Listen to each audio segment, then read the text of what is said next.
This week, our hearts are with the people of Belgium, as terrorist attacks claimed the lives of more than 30 people. Yesterday, we learned that at least 2 Americans were killed. We pray for their families and loved ones. At least 14 Americans were injured, and we pray for their full recovery, along with everyone else affected by these attacks. Earlier this week, I called the Prime Minister of Belgium and offered him our full array of support in bringing to justice any terrorists involved in planning or aiding this unconscionable attack on innocent men, women, and children. Belgium is a close friend and ally of the United States, and when it comes to our friends, America has their back, especially as we fight the scourge of terrorism. More broadly, we're going to continue to root out and defeat ISIL.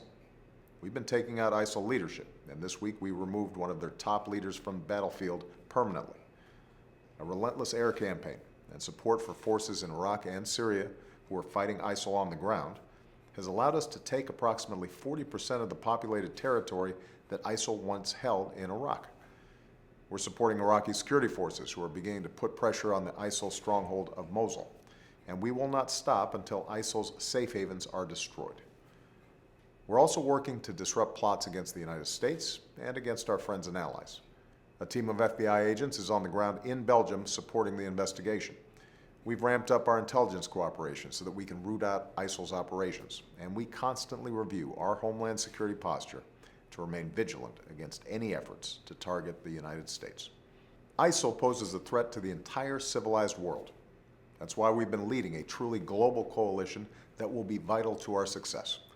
Secretary Kerry is leading an international effort to bring the Syrian war to an end, a critical piece of restoring stability to that war-torn part of the world.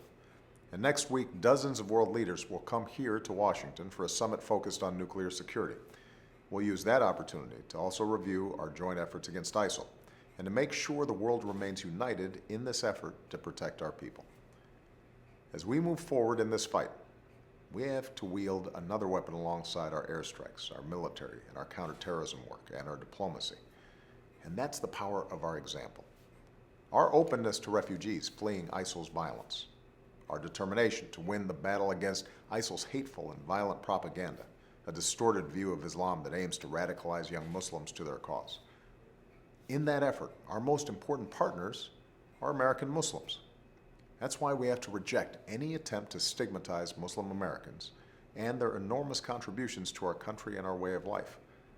Such attempts are contrary to our character, to our values, and to our history as a nation built around the idea of religious freedom. It's also counterproductive. It plays right into the hands of terrorists who want to turn us against one another, who need a reason to recruit more people to their hateful cause. I'm a father. And just like any other parent, the awful images from Brussels draw my thoughts to my own children's safety. That's also why you should be confident that defeating ISIL remains our top military, intelligence, and national security priority. We will succeed. The terrorists will fail. They want us to abandon our values and our way of life. We will not. They want us to give in to their vision of the future. We will defeat them with ours.